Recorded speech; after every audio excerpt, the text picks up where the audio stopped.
स्वामी की जय, की जय. सर्वज्ञ प्रभू पूर्वार्धामध्ये भ्रमंत असताना सावळतबागला आले. सावळतबागला स्वामी 20 दिवस थांबले. दाय नायकाकडे स्वामी 20 दिवस थांबले. तिथून वालसंगी लेण्यासाठी निघत असताना तिगडासे सावळ देव गोसावे वालसिंगीशी भेजे केले. आज आपण सावळद्वार म्हणतो. शके 1100 मध्ये त्या गावाचं नाव होतं सावळदेवी. आज सावळद्वार. आज या गावाचं नाव वालसावंगी. पण शके 1100ला ज्यावेळेस स्वामी आले होते त्यावेळेस या गावाचं नाव होतं वालसिंगी. म्हणून सावळ देऊन गोसावे वालसिंगीशी विजय केले म्हणजे स्वामी सावळतबारून वालसंगीला आले. येता येता जाळीच्या देवाच्या ठिकाणी त्या काळी घनदाट असं अरण्य होतं आणि त्या अरण्यामध्ये सह्याद्रीच्या शिखरावर ते जाईच्या फुलाची वेली होती. त्या जाईच्या वेलीखाली अर्धा घंटा स्वामींनी विश्रांती घेतली. म्हणून आज हे भक्तगण मोठ्या आनंदाने भक्तिभावेने आपण जाळीचे बाबा किंवा जाईचे बाबा म्हणतो. आणि जाईचे देऊन स्वामी इथं आले. सर्वात जवळचं स्थान श्री क्षेत्र जाळीचा रेवून वालसावंगी सर्वात जवळचं तीर्थक्षेत्र. आणि वालसावंगीला स्वामीचा 1 दिवस 1 रात्रीचा मुक्काम. या ठिकाणी देवाला त्या ठिकाणी स्वामीला स्नान झालं. त्या तीर्थाला आपण मर्दना माधवे स्थान असं म्हणतो. या कॉलमच्या बाजूचं छोटं तीर्थस्थान या ठिकाणी स्वामीने जेवण केलं. त्या तीर्थाला आपण भुजनस्थान किंवा अर्पणा स्थान असं म्हणतो. या ठिकाणी देवाने भक्तगणांना शिष्यमंडळांना ब्रह्मविद्या शास्त्राचं ज्ञान सांगितलं म्हणून या तीर्थाला आपण निरूपण स्थान म्हणतो. आणि त्या ठिकाणी या सर्वांनी आपण विडा ठेवला. त्या ठिकाणी देवाने रात्रभर झोप घेतलेली म्हणून त्या तीर्थाला आपण मुख्य निद्रास्थान म्हणतो. आणि 5वं तीर्थस्थान त्या काळी आमचे पूर्वज जिथं राहायचे त्या ठिकाणी आमच्या पूर्वजांनी स्वामीचे श्रीचरण धुतले. स्वामीला दंडवत केला. स्वामीला निरोप दिला. स्वामीने आमच्या पूर्वजांना आशीर्वाद दिला. ते आशीर्वाद स्थान तेव्हापासून आमची वंश परंपरा चालत आलेली.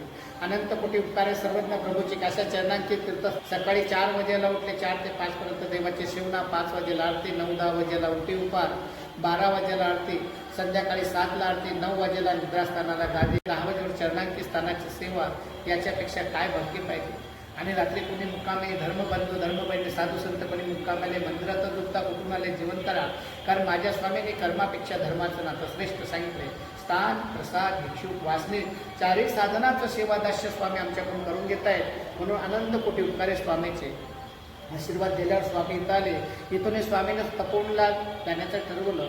तर या स्थानाला आपण वेळे करीत करीत गोसावे तपोवन अवलोकन केले. या स्थानाला पण अवलोकन स्थान सुद्धा म्हणतो. तपोवनला नदी दुभांगते पडत पुढे होते. पुढं धरणाचं पाणी मागे येतं. त्या बेटाच्या आजवर अथंग पाणी नावावर बसून तिथं जाता येतं. त्या बेटामधून महादेवाचे मंदिर आहे. त्या महादेवाच्या मंदिराच्या बाजूला जाऊन स्वामी विराजमान झाले. त्या चरणांकित तीर्थस्थानाला आपण उत्तराभिमुख गुंफे स्थळी असं म्हणतो. म्हणजे स्वामी उत्तर दिशेला श्रीमुख विराजमान झाले. तिथून पायी 2 किलोमीटर तर मासूळ गाव आहे. तर मासूळचे स्वामीचे सद्भक्त त्या काळचे सायदेव नावाचे ब्राह्मण रोज मासूळून तपोवनला महादेवाची पूजा करायला यायचे. त्या दिवशी सुद्धा ते ब्राह्मण आले. ते महादेवाची पूजा केली आणि मंदिराला पहिलीच प्रदक्षिणा मांडत असताना स्वामीची श्रीमूर्ती पाहिली. स्वामीची दिव्य मूर्ती पाहिल्यानंतर स्वामी लक्ष वेधलं गेलं. त्या ब्राह्मणाने प्रदक्षिणा आदर सोडून दिल्या आणि जाऊन स्वामीला दंडवत घातला. स्वामीच्या श्रीचरणाला लागला तो भक्त. पण स्वामीच्या श्रीचरणाचा स्पर्श सायदेव ब्राह्मणाच्या कपाळाला झाल्यावर त्या ब्राह्मणाला स्थिती प्रदान झाली.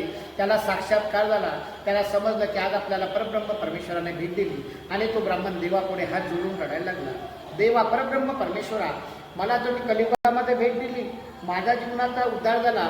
पण प्रभू माझ्या परिवाराचा घराचा उद्धार बाकी. त्याकरता माझी विनंती स्वीकारा आणि माझ्या गावाला म्हणजे माझ्या घरी चला. जी आमची गुहा ते चलावे. त्या भक्ताने स्वामीला विनंती केली. स्वामीने विनंती स्वीकारली. त्या भक्ताने पालखी आणली. महादेवाच्या मंदिरासमोर पालखी ठेवली. त्या पालखीमध्ये त्या भक्ताने भरभर वस्त्र टाकले. ब्राह्मण स्वामीला म्हणाले. मग स्वामी त्या पालखीमध्ये विराजमान झाले.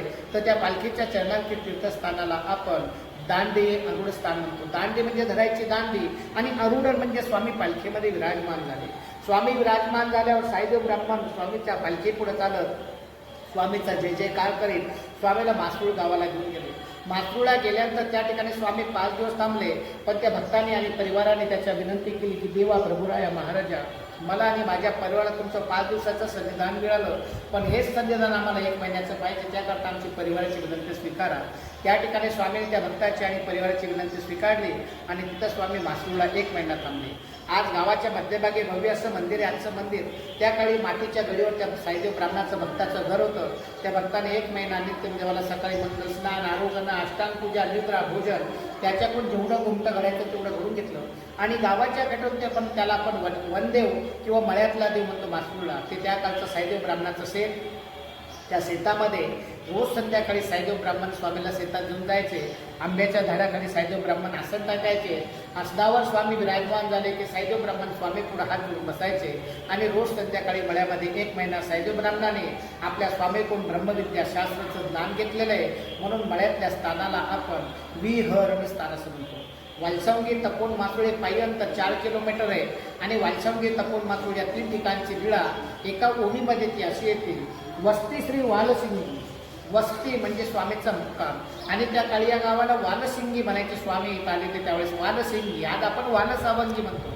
वस्ती श्री वालसिंगी शुभवतपवने भेटले साई देवा, मग दांडी अरुणाला गमन करिता मासुळी सुवावा. दामोबा शंख बेदी अभिनगरी थोर आनंद झाला, ऐसिया मासुळासी 1 मास विरण करिता उद्धरी तू जीवाला. 1 मास म्हणजे 1 महिन्याचं वास्तव्य आणि सर्वज्ञ प्रभू स्वामी उद्धरतात जीवाला असा त्याचा अर्थ आहे. तिथून 10 किलोमीटर अंतरावर पिंपळगाव रेणुका आहे, तिथं स्वामीचे स्थान आहे. पिंपळगाव रेणुकापशी आलापुरी तुकाई संस्था नंतर आपल्या स्थानाला तिथं दोन स्थान आहे. तिथून राजूरला गेले, राजूरला सुद्धा स्थान आहे. दाभाडीला स्थान आहे आणि राजूर दाभाडीला स्वामी जालन्याला पोहोचले. तर जालन्याला आपले सर्वज्ञ प्रभूचे नवरात्रीचे 9 दिवस, विजयादशमी म्हणजे दसरा झालेला आहे त्या ठिकाणी आणि दीपावली झालेली आहे स्वामीचे जालन्याला. आज आपण जालना म्हणतो, त्या काळी स्वामीच्या काळामध्ये ही उरळी नगरी नाव होतं आणि जालन्याला दीपावली झाल्यावर स्वामी तिथून पुढे भ्रमण करीत निघून गेले.